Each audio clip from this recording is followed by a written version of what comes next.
Madame, Monsieur, bonsoir et bienvenue à Equinox ce soir de ce mardi 6 juillet 2021. Equinox ce soir, c'est votre magazine quotidien de décryptage de l'actualité de lundi à vendredi de 19h à 21h.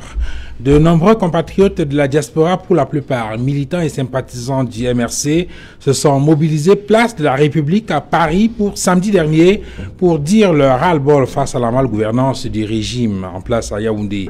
Par centaines et peut-être même par milliers, ces Camerounais venus de presque tous les pays d'Europe portaient des pancartes et des banderoles qui exprimaient leur colère par rapport au détournement de fonds alloués à la lutte contre le coronavirus ou encore à la distraction des fonds pour les préparatifs de la CAN 2019. Dans un communiqué rendu public le 4 juillet dernier, le président national du MRC, le professeur Maurice Kamto, félicitait ses compatriotes pour leur mobilisation et la réussite éclatante et populaire de cette manifestation, malgré les manœuvres du régime de Yaoundé visant à faire échec à cette mobilisation. Maurice Kamto les a exhortés à continuer de porter haut la flamme de la résistance nationale. Ce n'est pas la première fois que des compatriotes de la diaspora se mobilisent pour crier leur colère face à ce qu'ils considèrent comme la malgouvernance, la gabégie, la corruption, le laxisme, entre autres. Le 18 mai 2019, ils étaient des dizaines, voire des centaines de milliers à se déployer place de la République à Paris pour, entre autres, exiger la fin du système gouvernant actuel. Pour les organisateurs de ces manifestations, la lutte se poursuivra jusqu'à ce que le régime plie. Mesdames, Messieurs, à 20h, ce sera la grande édition du soir présentée par Cédric Noufélé. Et juste derrière, ce sera la deuxième partie d'Equinox, ce soir le débrief. Mais tout de suite, le fait du jour.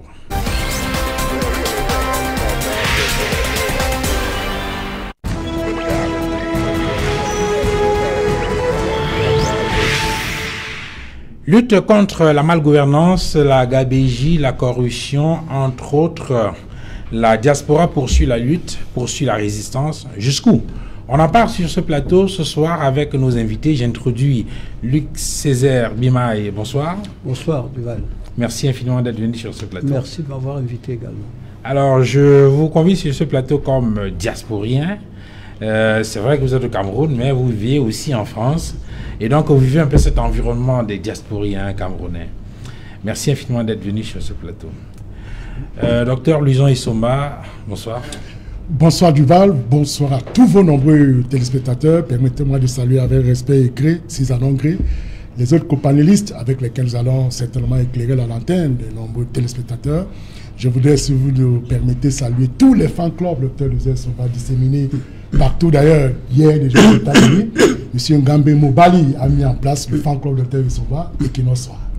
Merci, Dr Luison Issoma. Vous êtes enseignant de droit public à la faculté des sciences juridiques et politiques de l'université de Douala. C'est bien ça. Emmanuel Kounié, bonsoir. Bonsoir Duval, et je dis bonsoir comme ça à tous mes copanélistes, bonsoir à tous ceux qui nous regardent, bonsoir surtout à tous les prisonniers politiques. Surtout à tous les prisonniers politiques, particulièrement ceux du MRC, qui doivent se sentir un peu réchauffés par tout ce qui s'est passé en France samedi. Ils ont bien vu que leur combat n'est pas vain et que des Camerounais de la diaspora tout entier ont porté des pancartes pour revendiquer leur cause. Donc le travail que nous faisons ici n'est pas vain. Je crois qu'ils doivent se sentir mieux et comprendre que le combat qu'ils ont terminé contre la dictature est un combat porteur, est un combat intéressant et que nous croyons ferme que grâce à ce combat, grâce à leur sacrifice, nous allons pouvoir, n'est-ce pas, mettre fin à cette dictature qui a pris le Cameroun dans l'étau des souffrances. Emmanuel Kounié, vous êtes militant du MRC, le mouvement pour la renaissance du Cameroun. Martin Zan, bonsoir. Bonsoir, monsieur Duval Fangwa. Bonsoir à tous les téléspectateurs de notre grande chaîne Equinox. Bonsoir aux populations de Ngouantet, dans l'arrondissement de Kolmetet, département d'Union Isso, région du centre.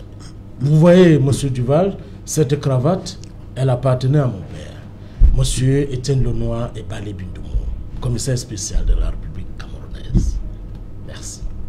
Et pourquoi vous insistez sur cette cravate de votre père? Cette cravate, quel est le message? Cette cravate, vous savez, mon père est né le 20 juin 1937 à Ngouantet. Je me suis rappelé de ça ce jour, lorsque je me préparais pour venir à l'émission. J'ai vu la cravate, j'ai dit, ah, ça me rappelle mon père. Ah, d'accord. Merci Martin et d'honorer la mémoire de votre père. Alors, Luc Césaire Bimaï, je commence avec vous. Vous vivez à l'étranger, en France, et vous êtes au quotidien avec ces Camerounais-là. Vous avez entendu parler de cette mobilisation de samedi dernier, place de la République à Paris. Si vous étiez en France, est-ce que vous auriez participé à cette manifestation? Merci pour la question que vous me posez, Duval. D'abord, la mobilisation, c'est vrai que je n'ai pas suivi cette actualité. Et puis, deuxièmement, si j'avais été en France, je n'aurais pas participé à la mobilisation. Et pourquoi? Pour la simple raison, j'ai bien noté lors de votre introduction que la mobilisation a rassemblé les sympathisants du MRC, entre autres, et puis des partisans en passant. Et comme je ne suis pas partisan, donc je ne raisonne pas par rapport aux intérêts d'un parti politique, qu'il soit celui qui est au pouvoir ou celui qui pourrait prendre le pouvoir demain, je pense que je n'aurais pas participé à la mobilisation. Ça, mais le sentiment qu'on a eu, c'était que c'est vrai que pour la plupart, c'était des militants et des sympathisants du MRC, mais il se trouve, lorsqu'on a écouté et lorsqu'on a lu quelques correspondances de ceux qui étaient là-bas, qui avaient des Camerounais qui appartenaient à d'autres formations politiques et qui n'étaient même pas des militants, mais qui ont pensé qu'il fallait descendre place de la République à Paris pour dénoncer un certain nombre d'actes de malgouvernance qui sont posés au Cameroun. Voilà. Donc ça, c'est la deuxième raison. La deuxième raison que je vais évoquer, c'est que le problème du Cameroun en particulier, il est bien plus profond pour être résolu par des manifestations politiques. Je pense qu'il faut l'aborder avec un regard sociologique, un regard profondément scientifique. Le Cameroun, c'est, j'ai souvent eu l'habitude de le dire, c'est une mentalité. Et cette mentalité qui a été forgée, non pas par le Cameroun en lui-même, mais par des puissances extérieures. Je vous permets de développer tout à l'heure. Je donne la parole au docteur Louison Issoumba. En tant qu'analyste politique, en tant que juriste, le regard que vous portez sur ces manifestations, sur le contenu et les raisons qui ont justifié cette manifestation-là, quel est votre commentaire? Duval, le commentaire est tout à fait simple. Je voudrais aller dans une dimension de la microstructure pour monter vers la macrostructure, ce qui est l'État. Je prends cet exemple pour que les téléspectateurs nombreux qu'ils sont et soient puissent comprendre là où je voudrais mener le curseur. Je voudrais indiquer que quand dans la famille, les enfants, un certain nombre d'enfants sortent de la maison et partent courir, pleurer dans la rue, ça veut dire qu'il y a quelque chose qui ne va pas dans la maison. Et sur le plan technique, ces revendications sont l'expression de la manifestation d'un malaise. C'est-à-dire un malaise interne qui voudrait à partir de là susciter l'intérêt.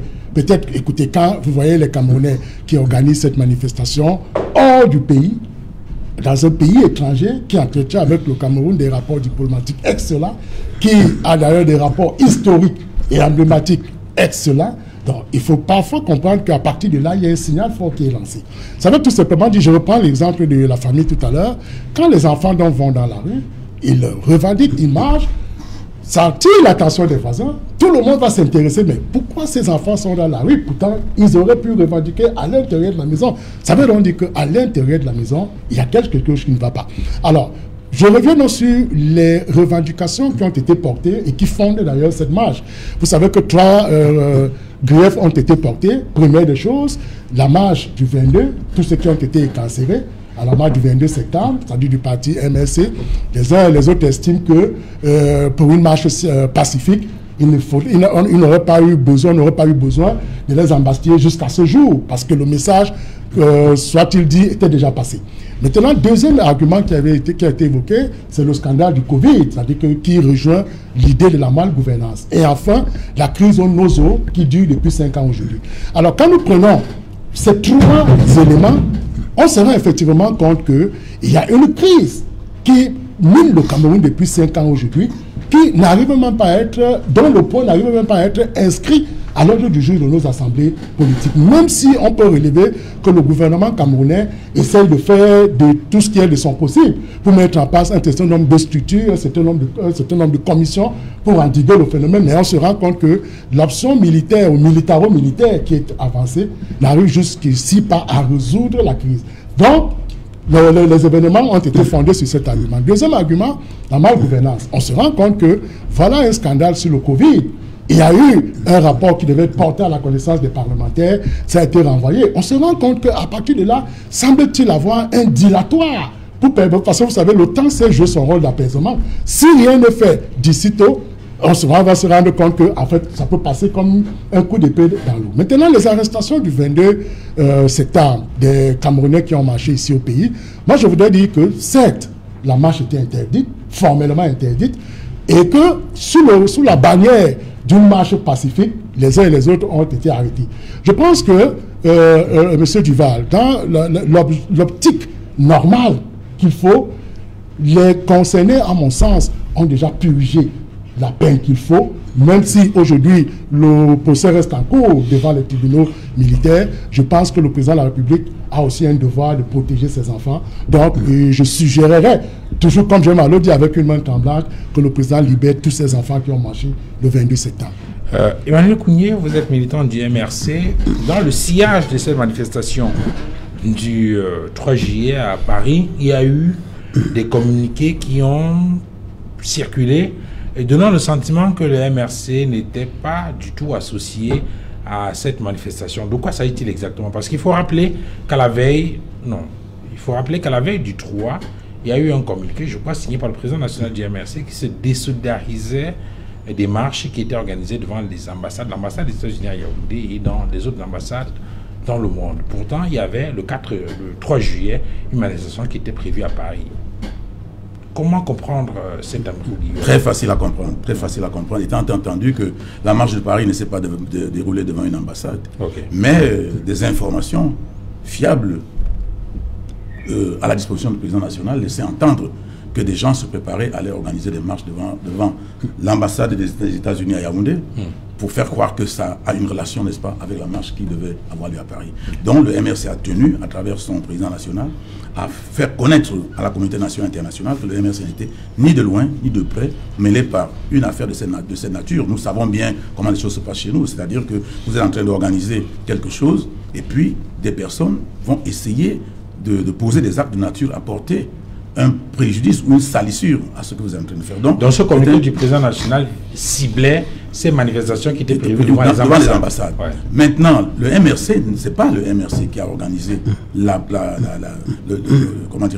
manifestation de Paris. C'est la diaspora camerounaise de Paris qui a organisé cette marche. Et cette diaspora, vous avez suivi tous les griefs qui ont été déroulés par le docteur Issomba. Effectivement, ça c'était les thèmes. Ça c'était les thèmes, les motifs, les motivations, n'est-ce pas, de ces marches. Et puis, ces gens, les Camerounais de la diaspora, étaient tous confondus, mécontents, n'est-ce pas, de la malgouvernance. Militants ou pas du MRC, c'est pas tous les Camerounais de la diaspora. Au même moment, ils ont pensé que la personne qui pouvait porter ce message, était le professeur Maurice Kamto, qui était le président du MRC. Et le MRC s'était d'ailleurs engagé, plus que d'autres partis politiques qui pouvaient plus ou moins être là, et s'était engagé grandement. Et vous avez vu que les militants du RDP, du MRC qui sont dans la diaspora s'étaient engagés sérieusement dans ce Alors peut-être pour lever l'équivoque, le président national du MRC n'a pas assumé avant la manifestation du 3 juillet à Paris. Pourtant, au lendemain de cette manifestation, le 4, il a rendu public un communiqué dans lequel il a félicité tous ceux qui ont organisé ces manifestations-là et leur a demandé expressément de poursuivre la résistance en indiquant qu'il était fier de cette mobilisation-là. Tout à fait. Mais ça ne suffit pas pour assumer. Il n'avait pas besoin d'assumer cette marche. Mais il s'est rendu compte que ces gens se reconnaissaient à travers le camp. Quand vous avez un match réel contre le Barça et qu'on parle de Cristiano Ronaldo et de Lionel Messi, ils jouent là-bas, vous voyez ici des gens qui regardent le match et qui peuvent même se donner des coups de poing Mais Cristiano Ronaldo et Messi ne connaissent pas forcément ces gens-là. Donc, ils ont pensé que le professeur Maurice Kamto était la personne qui peut porter, n'est-ce pas, qui doit porter ce changement. Et ils l'ont dit haut et fort. Ils ont parlé au nom du MRC. Ils ont pensé que le MRC était le mouvement qui devait justement porter ce changement. Et le professeur Maurice Kamto ne pouvait pas faire autrement que de les féliciter pour cet appui, pour cette reconnaissance que toute la diaspora du Cameroun, enfin, tous ceux qui étaient là, ont voulu, n'est-ce pas, réserver au MRC. Martin Jean, vous au RDPC, comment regardez-vous, quelle appréciation portez-vous sur cette manifestation du 3 juillet dernier à Paris? La manifestation avortée du 3 juillet 2021 à Paris. Avortée? Avortée. Vous savez, cette manifestation a commencé par quelque chose que M. Kounié ne veut pas dire, M. Kounié du MRC.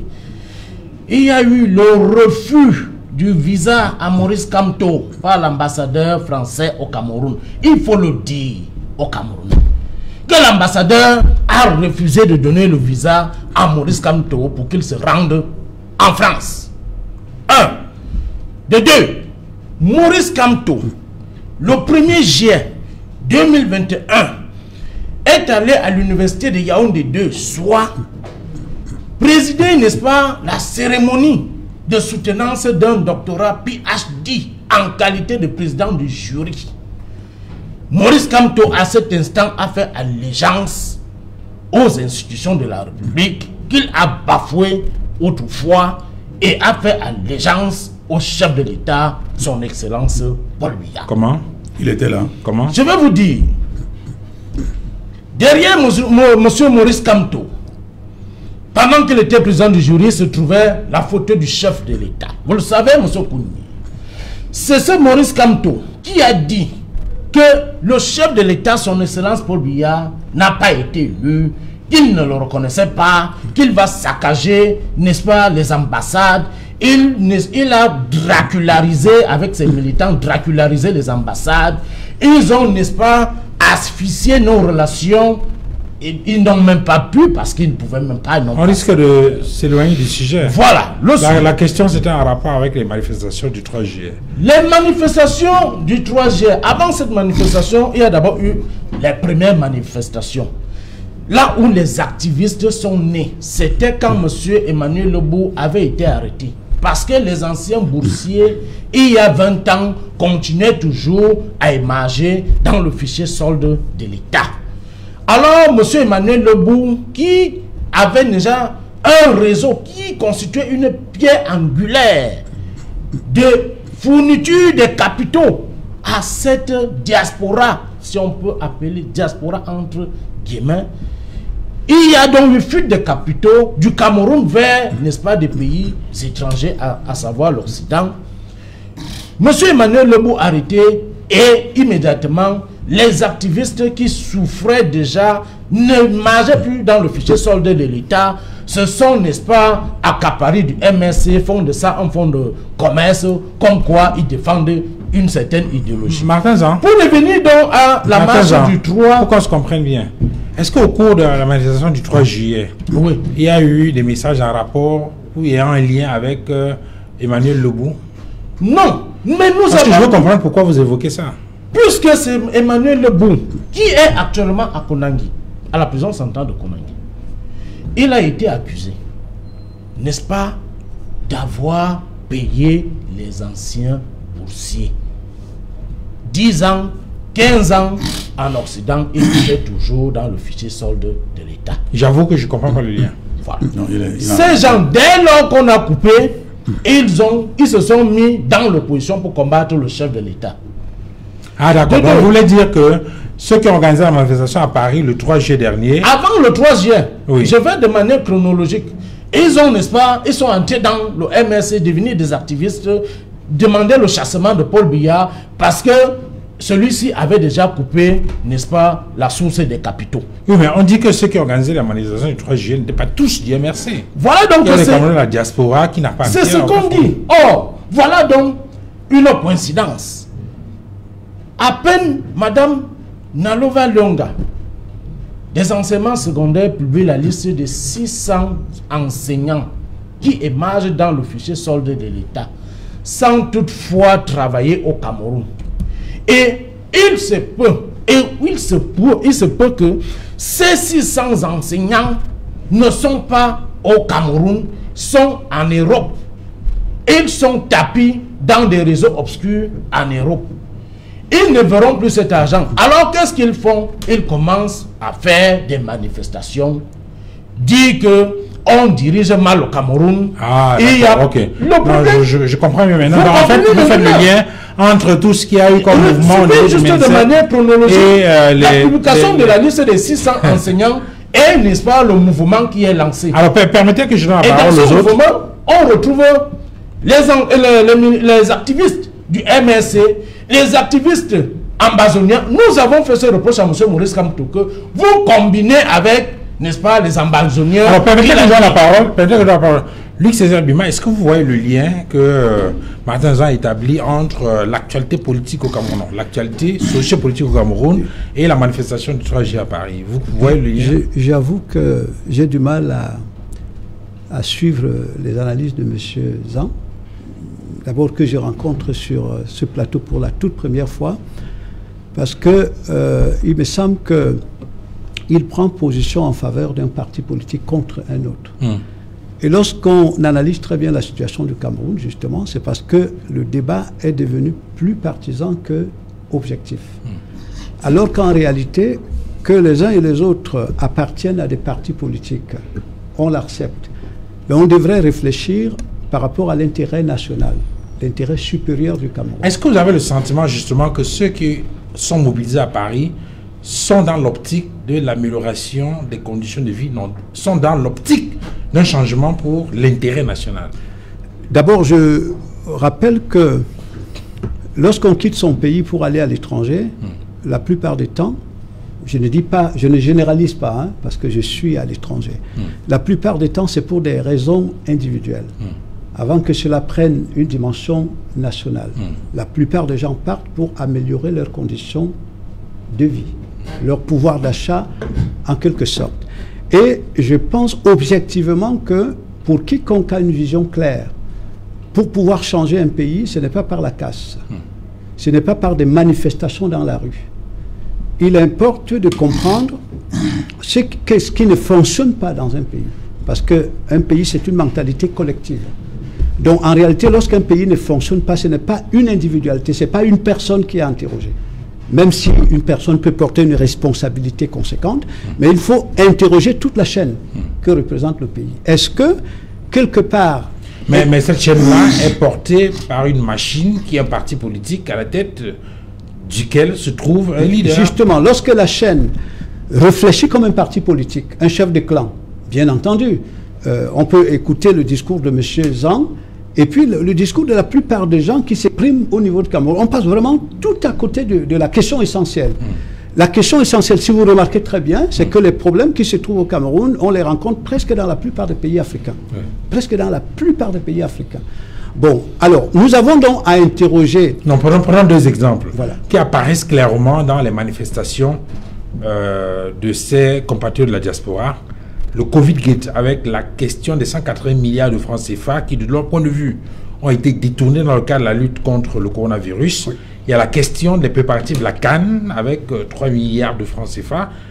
C'est une question de fond, oui, en réalité, qui devrait préoccuper tout Camerounais sensé. Oui. Bon, mais qu'est-ce qui ressort de cette question? Détournement, par exemple, des fonds alloués au Covid, ou bien les fonds qui ont été alloués pour l'organisation de la CAN. Bon, c'est qu'au niveau des dirigeants, il y a une mentalité qui se dissocie de l'intérêt de l'État. Ça veut dire qu'il y a une crise de représentation de l'État. Ça, c'est la question à interroger. Bon, ça veut dire on peut trouver cette mentalité chez tout Camerounais. C'est-à-dire, tout Camerounais pense qu'il y a lui et le Cameroun. Alors qu'en réalité, si vous réfléchissez, je pense qu'il y a ici les enseignants, tout le monde le sait, la personne morale est la seule qui existe réellement. La personne physique est la représentation de la personne morale. Donc, lorsqu'on parle du Cameroun, ce ne sont pas les physionomies que nous voyons. C'est la personne morale représentée à travers ces physionomies. Mais est-ce que les gens ont été éduqués à comprendre qu'ils sont le Cameroun et qu'ils devaient travailler pour l'intérêt du Cameroun? Quand on voit en haut, chez les dirigeants, on comprend très bien qu'il y a cette crise-là, très très profonde. Voyez, donc, tous les grands États, En réalité, c'est lorsqu'on arrive à modifier ou à annuler cette crise de représentation de l'État, à partir du haut jusqu'en bas. Donc, lorsqu'on confie des fonds à gérer à un dirigeant, c'est un dirigeant qui est déjà prisonnier de ses propres intérêts au détriment des intérêts nationaux. Ouais. Bon, comment pensez-vous que la gestion puisse se faire de manière objective? Alors, Dr Lison Nsomba, je retiens deux choses. Une, dans l'analyse de Luc Césaire Bimaï, il pense que ce n'est pas à travers des manifestations de rue ou à travers des violences qu'on peut obtenir des résultats dans une situation de malgouvernance. Est-ce que c'est un avis que vous partagez? Vous savez, la manifestation de la rue, c'est également l'expression d'une démocratie. Et tout ce qu'on peut condamner, c'est la manière. Par exemple, je vais vous avouer, nous avons vu, lors de cette grande mobilisation, je dis bien grande mobilisation, des pancartes où... Est-ce que Martin Zah a parlé de mobilisation avortée? Bon, ok, il assume. Nous avons vu, par exemple, moi j'ai vu un drapeau estampillé en basonien. Vous voyez?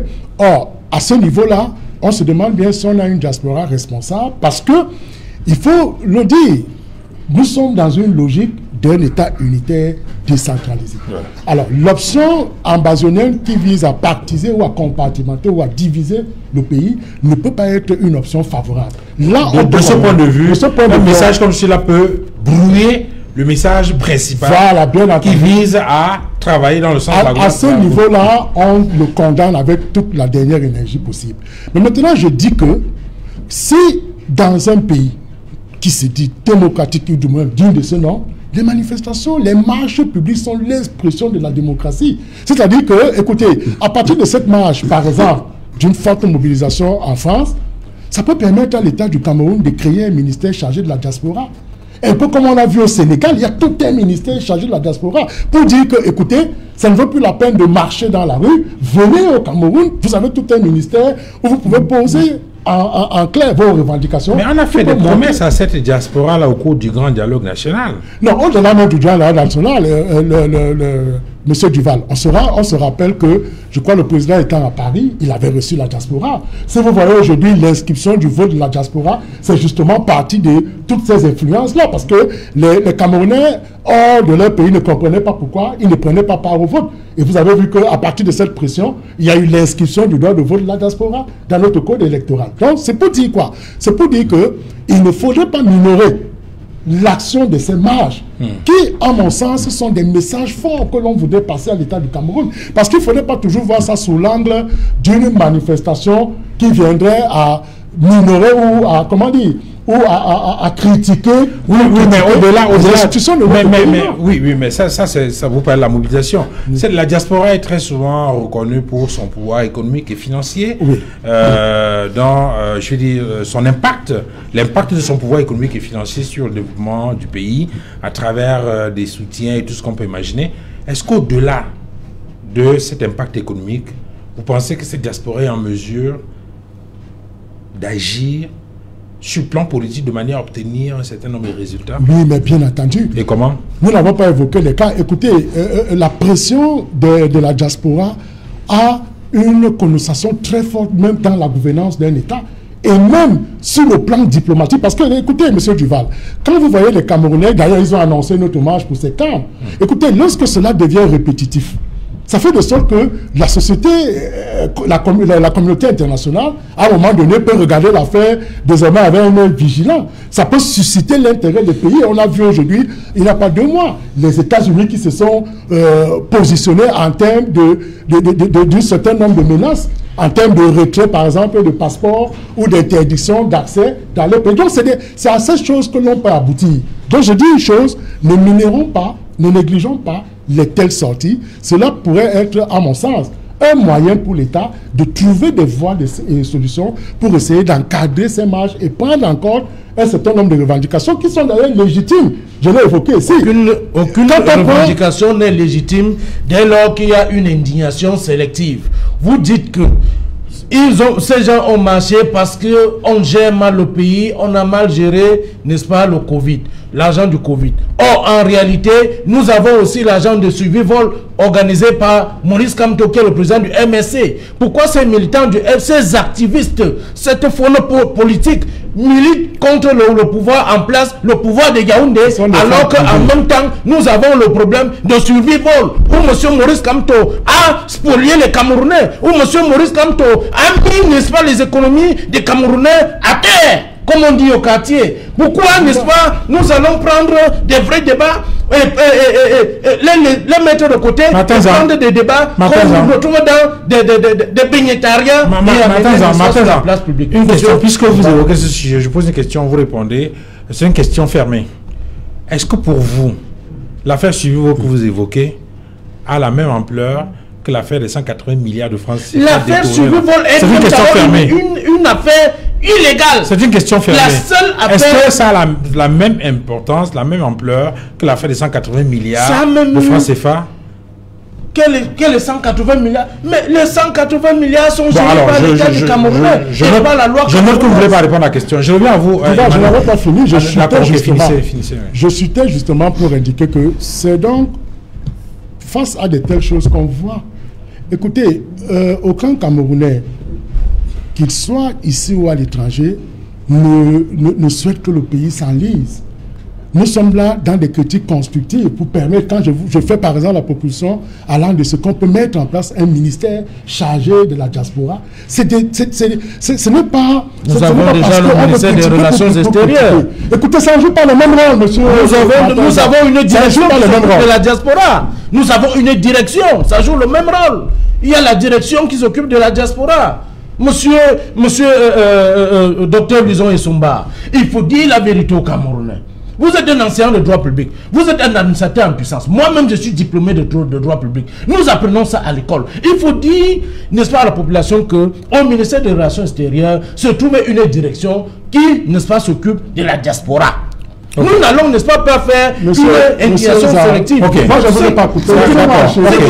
D'accord. Permettez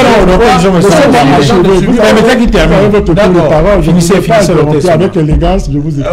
Je voudrais vous dire que la même chose que vous dites, il y a tout un ministère des Relations extérieures étrangères au Sénégal. Il y a un ministère consacré aux affaires. Ça veut dire que les tâches ont été divisées. Donc, ce n'est pas une parole d'évangile, encore moins. Alors, je voudrais tout simplement dire, M. Duval, que la question des marges, et regardez aujourd'hui, on veut minorer l'action de la diaspora. On sait aujourd'hui que toute l'Afrique de l'Ouest est construite autour de la diaspora. On voit aujourd'hui, même les pays comme la Chine ont été construits par l'apport de la diaspora. Vous avez évoqué l'aspect économique, mais il y a d'autres aspects, même là, l'aspect de la construction d'un État.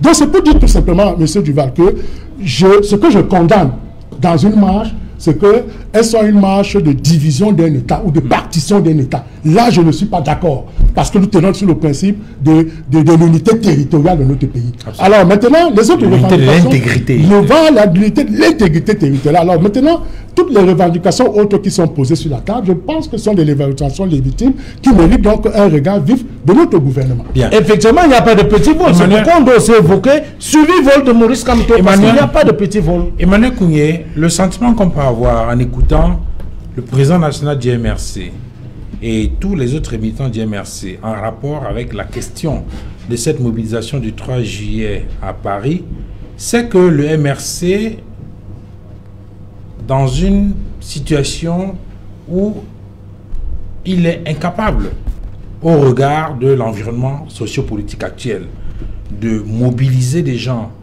pour dénoncer la malgouvernance et la gabégie, entre autres, préfère désormais sous-traiter la lutte à la diaspora. Ce n'est pas une sous-traitance, ce n'est d'autant pas une sous-traitance qu'au Cameroun, vous ne pouvez faire aucune manifestation.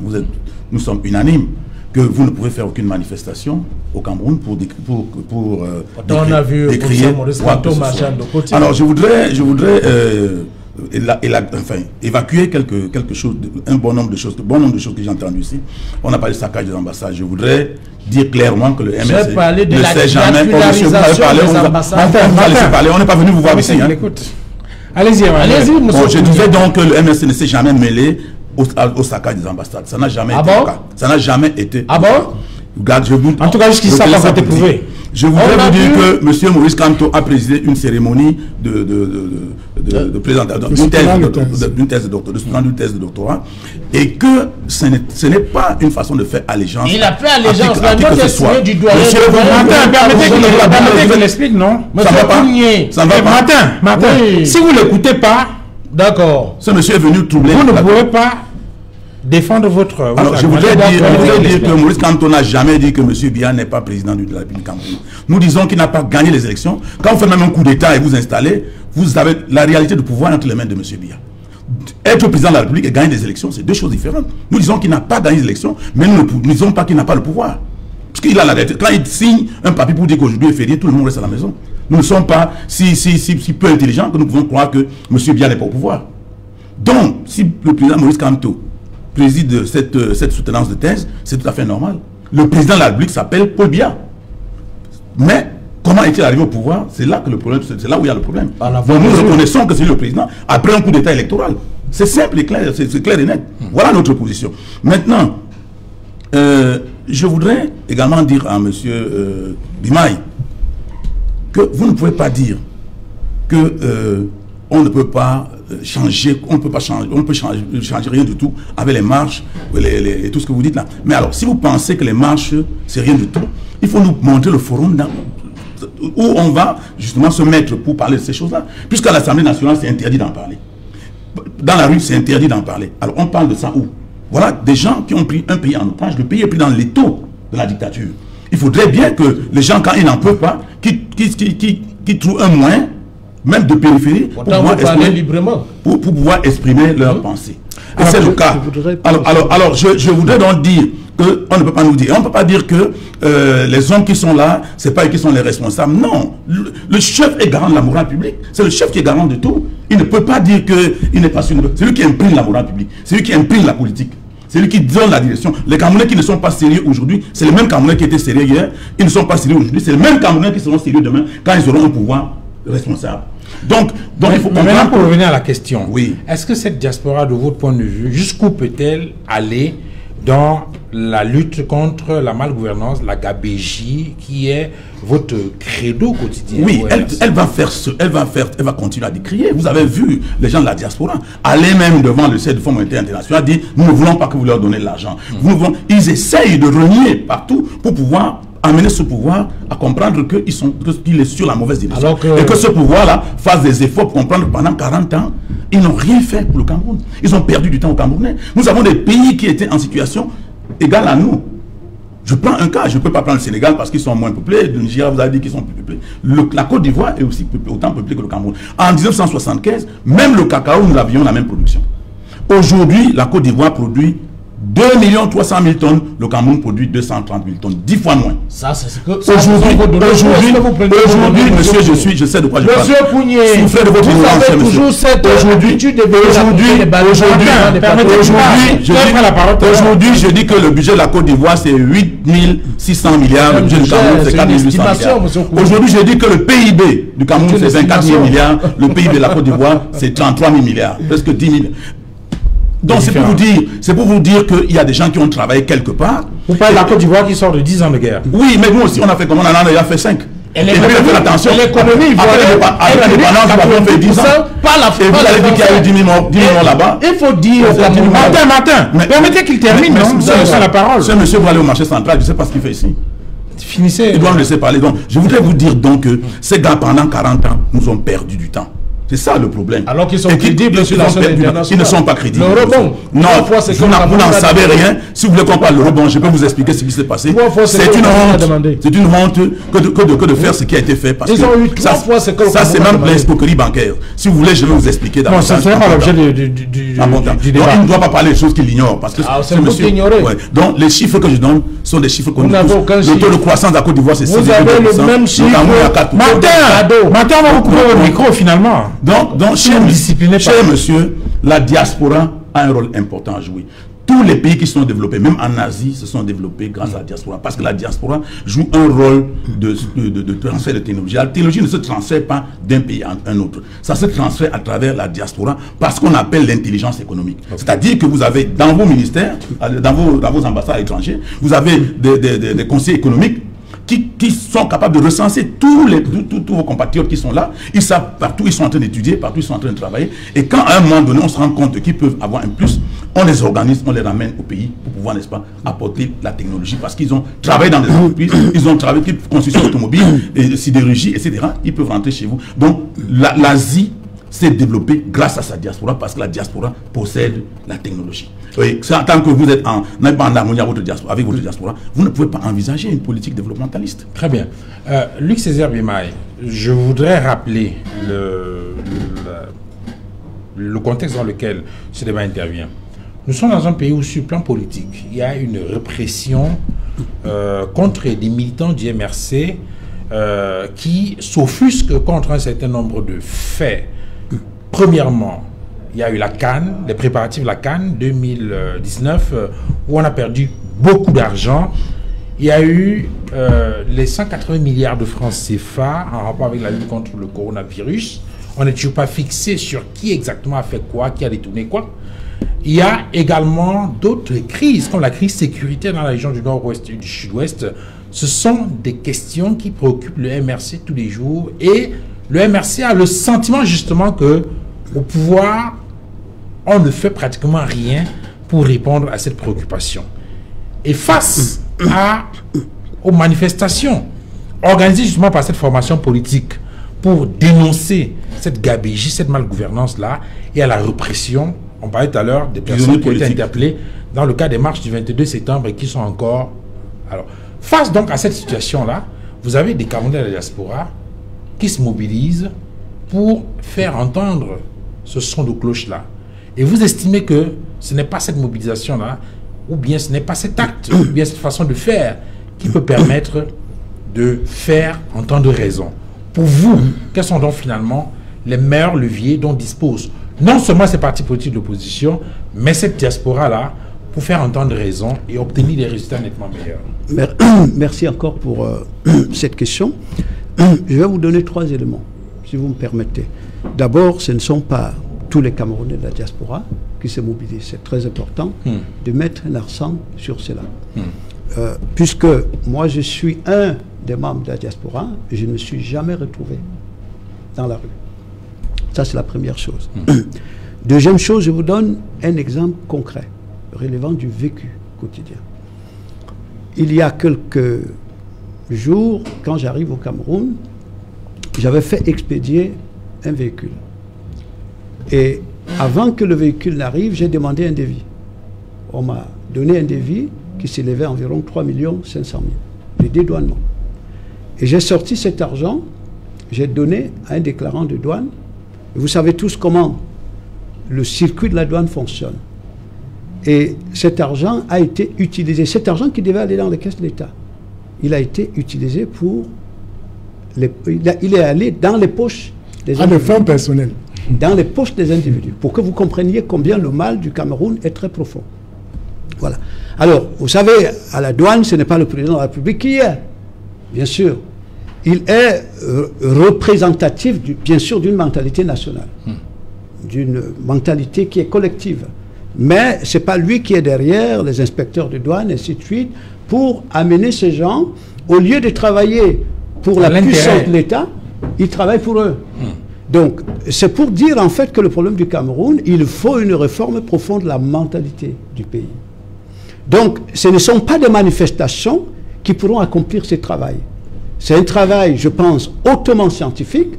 Donc, les gens ont besoin de s'asseoir. Lorsqu'on écoute les hommes politiques autour des plateaux de télé, on réalise que les hommes politiques au Cameroun sont des aides partisans.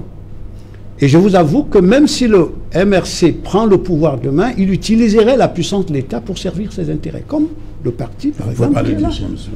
Je vous savez, monsieur, j'ai une certaine expérience, j'ai une certaine observation. J'ai une certaine observation de la société, je vous le dis comme ça. Ça, c'est une affirmation gratuite, de toute façon, ça n'engage que moi. Oui, mais c'est grave. Ça n'engage que moi. Bon, je ne sais pas... Vous ne pouvez pas le dire. Je ne sais pas quel est votre parti, mais parlez de... Vous ne pouvez pas dire que le MRC fera la même chose. Donc, moi, je suis un représentant de la société civile. J'ai une analyse objective de la société camerounaise. je sais que le problème du Cameroun, quand on dit le Cameroun, posons-nous d'abord la question. Et donc, de façon concrète pour vous, le levier, c'est lequel? On ne peut rien faire. Non, c'est pas ce que j'ai dit. C'est l'éducation civique. J'ai dit bien, de façon concrète au Cameroun. Pour qu'il y ait un moyen puissant, il faut une mentalité nouvelle. Vous savez, les grands États, vous savez, les grands États, quand vous prenez un État comme la France, l'État se caractérise par sa capacité à fabriquer le type de mentalité dont il a besoin pour atteindre ses objectifs. L'État. L'État. Qui incarne l'État? L'État, ce n'est pas une personne. L'État, c'est l'ensemble des maillons. Et qui incarne l'État? Vous voyez, c'est l'ensemble des maillons. C'est justement ce qui a failli au niveau de Cameroun. C'est que ceux qui dirigent ne se sont pas préoccupés à construire un État puissant, capable de modéliser la mentalité dont il a besoin. Mais de ce point de vue, on peut indexer la gouvernance. Vous voyez, pour les gouvernants. Toutefois qu'on l'a dit, c'est très facile d'indexer un individu. Je souhaite qu'il continue. Mais on s'assoit, on vous fait ce que vous dites là. Écoutez, monsieur. Laissez-moi terminer. Oui, mais je vous dis, dis-nous où on s'assoit. Laissez-moi terminer. Je vous dis, lorsque vous considérez un système comme une mentalité, cette mentalité est représentée tantôt par Paul Biya, tantôt par Maurice Kamto, tantôt par les uns et les autres. Vous voyez? Donc cette mentalité a un visage multiforme. Il ne faut pas penser que cette mentalité n'est représentée que par le président Paul Biya. Elle a un visage multiforme. Donc c'est cette mentalité dont on a besoin de réformer en profondeur. Ok. Alors, docteur Lison Essomba, on va dans quelques secondes retrouver la réclame avant la grande édition du journal de 20h. Est-ce que cette diaspora-là, telle qu'elle se mobilise là, peut obtenir les résultats escomptés? Duval, je voudrais vous dire que si l'on part sous l'angle de la minimisation de l'action de la diaspora, je crois que nous sommes en train de se perdre. Et je suis tout à fait d'accord avec le développement tout à l'heure d'Emmanuel Kouné sur l'apport décisif d'une diaspora dans la théorie développementaliste d'un État. Parce que je veux vous assurer que si ces marches continuent, comme c'est le cas, vous allez voir qu'à un moment donné, ça ne fait pas toujours belle image de savoir que les enfants d'un pays manifestent ailleurs sur un problème de gouvernance de leur pays. Et je pense qu'à partir de là, ça mettra une pression sur le gouvernement. Je vous l'assure, parce qu'on ne peut pas le minorer. Et je crois que tous les États qui ont généralement tourné le dos à de telles actions, à de telles revendications, ont toujours eu des difficultés plus tard. Donc moi, je pense que ce sont des actions qui doivent susciter l'attention de nos dirigeants pour dire, écoutez, si les enfants la manifestent, ça veut dire qu'il y a un malaise. Et lorsqu'il y a un malaise, il ne faudrait pas chercher à utiliser la voie de la répression, la voie pour dire que ça ne sert à rien. Non, il est question là de mettre en place des institutions valables qui puissent amener les uns et les autres à comprendre que l'action d'une diaspora n'est pas toujours une action anodine. Elle vise justement à développement de l'État et à bien d'autres aspects. Messieurs, on va s'arrêter là pour la première partie de cette édition d'Equinox ce soir. Nous allons retrouver la réclame et juste derrière la grande édition du journal du soir présentée par Cédric Noufélé. Et après le journal de 20h, nous reviendrons sur ce plateau pour la deuxième partie d'Equinox ce soir, le débrief avec nos invités. Et de douane au 25, il n'y a pas le salaire, il n'y a plus rien à manger. Oh, je l'ai touché plus tard. Avec le voyage et le long rang qu'il y a là-bas.